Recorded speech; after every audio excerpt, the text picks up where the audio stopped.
François Bayrou. Alors, l'affaire Bayrou. Alors moi, on va la résumer, bien entendu, en quelques secondes, grâce au meilleur résumeur, Gauthier Lebray. Merci Gauthier. Alors, l'affaire Bayrou, donc c'est l'affaire Bétaram surtout. Oui. Donc c'est cet établissement d'enseignement privé catholique non loin de Pau, la commune dont François Bayrou est le maire. Un scandale de violence à la fois physique et sexuelle contre des élèves sur plusieurs décennies. Et pourquoi François Bayrou est mêlé à tout ça? Parce qu'il est accusé notamment par la France Insoumise d'avoir su et de n'avoir rien dit. C'est devenu une affaire familiale pour François Bayrou, puisqu'il a envoyé ses propres enfants dans cet établissement, et l'accusation politique de LFI, c'est de dire vous étiez au courant, et vous étiez tellement au courant que vous avez envoyé vos propres enfants dans cet établissement scolaire. Donc c'est là où ça devient évidemment insupportable pour François Bayrou, puisque ça le touche personnellement, et sa fille a révélé dans un livre tout récemment qu'elle a été elle-même victime de violences physiques, et elle a précisé qu'elle n'avait jamais rien dit à son père. Et donc François Bayrou est sali par la France Insoumise, notamment depuis plusieurs semaines, puisque l'un de ses accusateurs hier en commission d'enquête, c'était Paul Vannier, le député La France Insoumise, qui n'a pas eu de mots assez durs contre François Bayrou. Et on a eu un homme qui est venu répondre, parce que ça fait 4 mois qu'il est sali, y compris, si vous voulez, dans son rôle de père. D'ailleurs, il y a eu une passe d'armes entre Vannier et... Alors justement, François Bayrou a dénoncé le comportement très à charge de Paul Vannier, aussi taclé Mediapart. Écoutez. Vous présentez tout cela comme si les déclarations qui sont faites en réponse à des questions au gouvernement étaient des déclarations sous serment, devant un juge. Si ça avait été le cas, vous auriez dû prêter serment et ne pas multiplier les mensonges que vous avez multipliés, vous, personne d'autre, dans le texte de la question que vous avez posée et que je viens de révéler. Le menteur, ce jour-là, ça n'était pas celui qui répondait à la question, c'est celui qui posait la question. Et je peux, si vous voulez, répéter les 4 mensonges qui ont été les vôtres. Moi, je n'ai pas menti. Vous mettiez en cause le ministre de l'Éducation que j'étais. Quand j'étais ministre de l'Éducation, je n'ai jamais entendu parler d'autre chose que ce qui était dans le journal, sur lequel j'ai diligenté une inspection, dont je n'avais pas de traces, et je n'avais jamais entendu parler de violences sexuelles. Jamais. Donc, je répète que vos affirmations sont biaisées. Vous essayez, avec une méthode qui consiste à édifier Mediapart en autorité de la République. Je ne lis pas Mediapart. C'est une hygiène personnelle. Franchement, je l'ai trouvé bon là-dessus. Je l'ai trouvé bon quand même, François Bayrou. Olivier D'Artigol. Moi, j'avais parlé longuement avec lui il y a quelques semaines, et il attendait ce rendez-vous vraiment avec. Il y avait une urgence chez lui. Ça me tarde, il faut que ça arrive. Je vais pouvoir enfin m'expliquer. Il était très très touché humainement, parce que Gauthier l'a dit, il a été donc accusé par la France Insoumise, qui s'est d'ailleurs pas intéressé à l'affaire Bétaram avant la nomination de François Bayrou à Matignon. Il y a un dessin de Plantu qui est magnifique, et ce qui est sorti aujourd'hui, où on voit en fait une sorte de commissaire du peuple avec un tribunal comme ça, et des enfants en haut qui regardent et qui disent il ne parle pas beaucoup de nous. Je trouve que ça dit énormément. Il n'a pas été question des victimes hier pendant 5h30, et donc il voulait aller devant cette commission d'enquête. Il s'était préparé. Certains présentent souvent Bayrou comme un nonchalant, comme quelqu'un qui fait de la politique à l'ancienne. Ça peut lui arriver, mais là, il était préparé. Et d'une manière quasiment chirurgicale, avec bien sûr là, le style de François Bayrou, il a étrillé les arguments de Vannier, notamment sur cette lanceuse d'alerte, je ne rentre pas dans les détails, mais qui ne pouvait pas dire, car c'est impossible, sur son témoignage sur lequel s'appuyait beaucoup Mediapart et la commission d'enquête. Et ça a été un moment très douloureux pour le co-rapporteur Vannier. Très douloureux. Je vois que sur une matinale, il continue à avoir le comportement qu'il a eu hier, mais véritablement, Bayrou est sorti de cette commission d'enquête 5h30 en ayant le sentiment, à juste titre, je crois, d'avoir lavé son honneur. Et tant mieux pour lui, ça ne règle pas sa situation politique, ça ne règle pas l'espérance de vie de ce gouvernement, mais il n'a pu s'en expliquer. Et il va tellement loin, Paul Vannier, qu'il a déclaré ce matin, le Premier ministre est empreint d'une culture de la violence sur les enfants qu'il a manifesté en relativisant devant nous des gestes qu'il a décrits comme éducatifs. Il fait référence à la claque que François Bayrou met à un enfant quand il est ministre, qui lui fait les poches. Il est candidat à la présidentielle. Tu as raison, quand il est candidat à la présidentielle. Et qui lui avait fait gagner des points, souvenez-vous, à l'époque. Et donc c'est un gamin qui essaye de lui prendre son portefeuille. Ce gamin devenu adulte, il a terminé en prison. Il y est toujours. Voilà, et il y est toujours. Oui, c'est quand il dit tu me fais les poches. Et donc, il met sur le même plan quasiment ce qui se passe à Bétarame et le fait de donner une claque à un enfant qui est en train de vous voler votre portefeuille et qui terminera plus tard délinquant. C'est incroyable. Non mais c'est fou cette histoire. Alors on a Marisol qui est avec nous de Pau. Oui, bonjour. Marisol qui est avec nous de Pau. Alors ça c'est important de l'avoir avec nous aujourd'hui. 01 80 20 39 21. Merci d'être avec nous sur Europe 1. Votre fils était dans la classe du fils de François Bayrou, c'est ça? Absolument. Il était en 6e avec un des fils de François Bayrou puisqu'il a 6 enfants. D'accord. Et moi je peux vous dire une chose, c'est que on n'était pas au courant. Mon fils m'en a parlé après qu'il avait pris une baffe, ou deux, ainsi que le fils certainement de M. Bayrou et d'autres enfants. Mais les gros problèmes étaient dans le pensionnat. Et puis de toute façon, je ne crois pas une seule seconde que M. Bayrou était au courant. Je ne peux pas le croire. Parce que on peut le critiquer sur un plan politique, on est d'accord, pas d'accord. Moi, je suis pas d'accord parce que Macron est là à cause de lui ou grâce à lui, je sais pas comment on peut dire. Mais l'accuser de tout ça, moi, je peux pas. Je suis pas d'accord.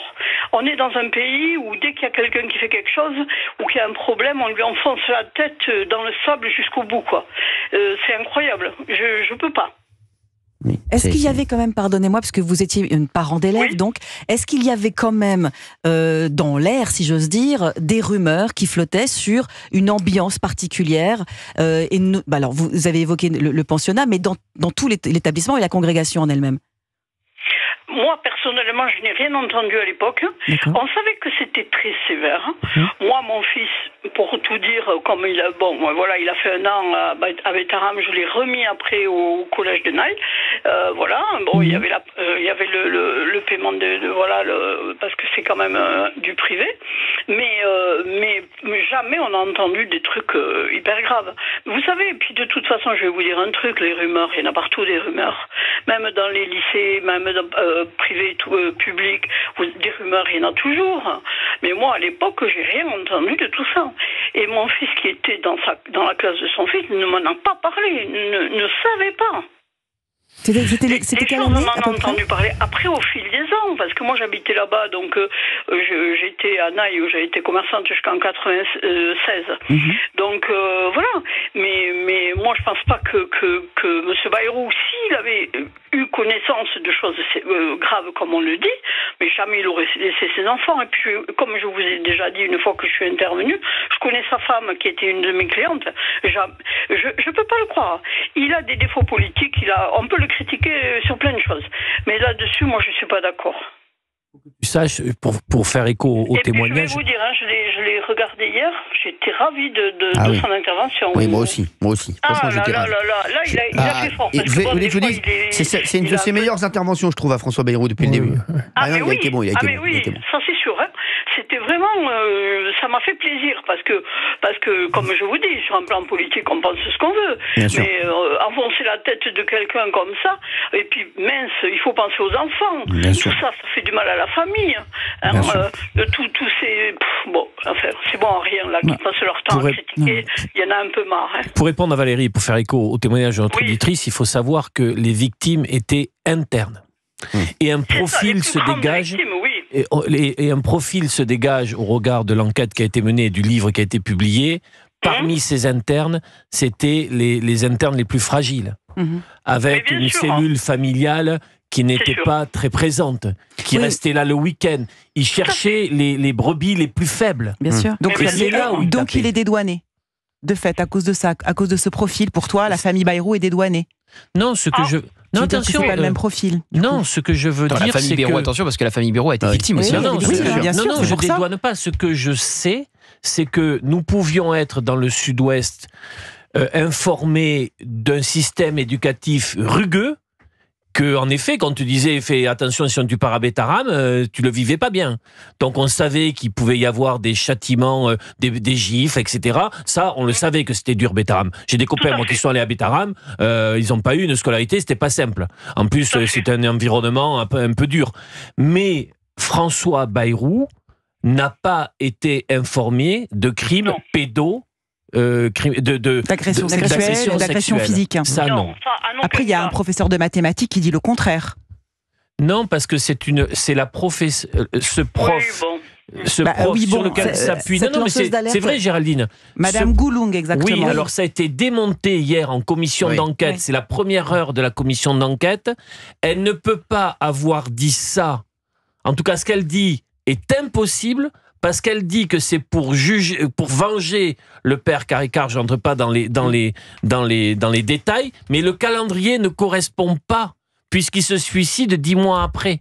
Donc, ça ne correspond pas. 30 ans après, tu peux te... Mais si tu veux, ce témoignage ne peut pas être celui sur lequel tu fondes une accusation concernant François Bayrou. Donc, quand elle dit démonté, si tu veux. Donc, quand elle dit qu'elle a prévenu à 2 reprises François Bayrou quand il est ministre de l'Éducation nationale et quand il est président du Conseil général, il dit que c'est faux. Lui, il dit que c'est faux et elle, donc, elle ment.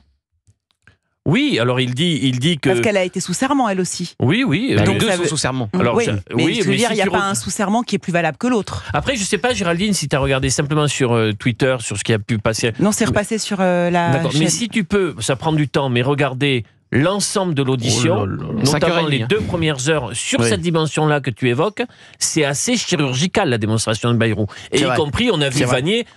presque KO. Mais il y a quand même un sujet des commissaires politiques de la France Insoumise qui, peu importe le thème de la commission d'enquête et de ceux qui les auditionnent et qu'ils ont face à eux, ils se prennent pour des petits commissaires politiques. On a l'impression d'avoir Saint-Just et Robespierre. Mais moi, je trouve ça très bien qu'il y ait une commission d'enquête là-dessus. Il y a eu tellement de dysfonctionnements, il y a quand même 200 plaintes pour violence. Heureusement qu'il y a une commission d'enquête pour savoir pourquoi ça n'a pas fonctionné à un moment donné. Il y a des gens, il y a la présidente PS, il y avait Violette Spielbout de Renaissance. Tout le monde ne se comporte pas de la même manière. C'est ça. Eux, je suis assez d'accord. Peu importe le thème de la commission d'enquête, que ça soit sur des fréquences TNT ou sur l'horrible scandale Bétaram, ils se comportent comme des commissaires politiques. Ils ont l'impression qu'ils sont juges et qu'ils peuvent défaire et faire les carrières ou condamner. Non, ce n'est pas le rôle d'une commission d'enquête. Là où je te rejoins, Gauthier, effectivement, c'est qu'il y avait d'autres. Évidemment, la commission, elle est faite d'autres députés. Tout à fait. Et les questions qui étaient posées par Vanier, c'était des questions politiques. Voilà. Et à aucun moment, on ne s'est intéressé à un dysfonctionnement, à essayer de comprendre. Est-ce que c'est systémique? Est-ce que c'est lié à cette congrégation? Est-ce que voilà. Et moi, je voulais entendre parler des enfants. J'ai même un exemple. Parler des victimes. Exactement. Et je l'ai entendu par d'autres députés qui ont interrogé Bayrou et d'autres d'ailleurs. Mais Vanier ne s'est intéressé qu'à faire tomber Bayrou. Et là, ça me gêne. J'ai même un exemple. Hier, j'ai échangé avec André Valigny, qui a été longtemps député, qui a été président de la commission d'enquête sur l'affaire Outreau. Donc autant vous dire un sujet ultra sensible. Qui intervient souvent sur les antennes d'ailleurs. Exactement. Il était sur CNews hier. Il était scandalisé par la commission d'enquête contre François Bayrou. Il disait elle ne respecte absolument pas cette commission, le cadre dans lequel elle doit évoluer, trouver des éléments. Voilà. Il voyait bien la manœuvre purement politique pour essayer d'arriver à la démission de François Bayrou. Et d'ailleurs, LFI fait quoi avec l'affaire Bétaram? Et ils mettent affaire Bétaram, et puis la phrase d'après, c'est Bayrou doit démissionner. Il n'y a que ça qui les intéresse. Ce ne sont pas les victimes, c'est la démission de François Bayrou, c'est faire tomber le Premier ministre. Pour eux, c'est un prétexte pour faire tomber Bayrou. C'est tout ce qui les intéresse. Et quand le Premier ministre donne des préconisations pour justement, dans le cadre de l'enseignement privé ou public, dans le monde sportif ou associatif, parce que ça existe aussi, de mettre en place un dispositif permettant d'être en veille, tu sens qu'ils ne sont même pas intéressés par les solutions. Donc tu vois bien qu'il y a quelque chose qui va